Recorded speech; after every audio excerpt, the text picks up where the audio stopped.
Today has been a very complicated day for millions of Venezuelans around the world. For people like me, born and raised in Venezuela but living abroad, and for people who are still back home. Since the U.S. military operation was carried out around 2 a.m. in Caracas and Nicolás Maduro and Cilia Flores were detained, many of us have been asking the same question.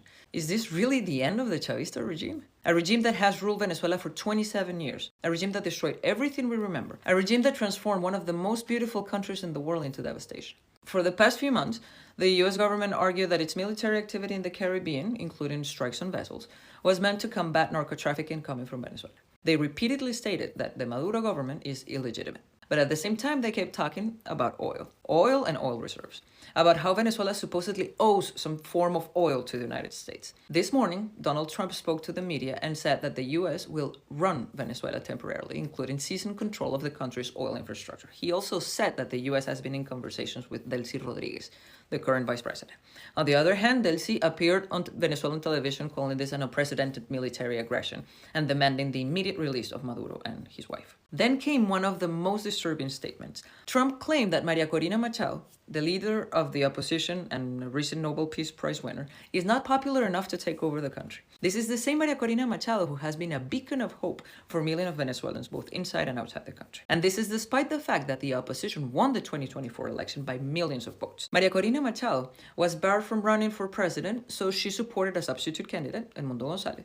Edmundo González won with 6.2 million votes. Those results were verified and recognized by much of the international community. Yet, suddenly, Trump says she lacks support or respect inside Venezuela, and instead points to communicating with Delcy Rodriguez, a key figure within Chavismo.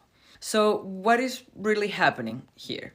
If the U.S. is negotiating with Delcy Rodriguez to manage a so-called transition, that suggests Washington still sees the Chavista state apparatus as functioning, even while claiming that Maduro has been removed.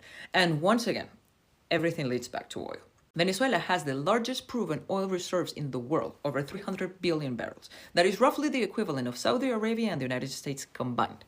However, the oil infrastructure has collapsed. In the late 1990s, Venezuela produced about 3.5 million barrels per day. By 2020, that production had fallen to 400,000 barrels per day. Yes, sanctions played a huge role, but this collapse was primarily caused by the Chavista's regime corruption and mismanagement.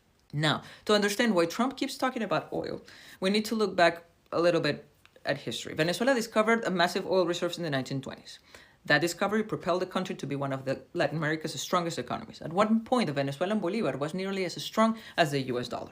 By the 1930s, 98% of the oil production was controlled by foreign companies. And in 1943, Venezuela passed a new law requiring 50% of oil profits to go to the state. Then on January 1st, 1976, Venezuela officially nationalized its oil industry, creating PDVSA and reclaiming control of the resources.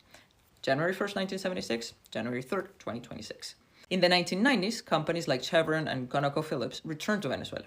Then in 1998, Hugo Chavez was elected president. He politicized PDVSA, fired experienced workers, and replaced them with loyalists.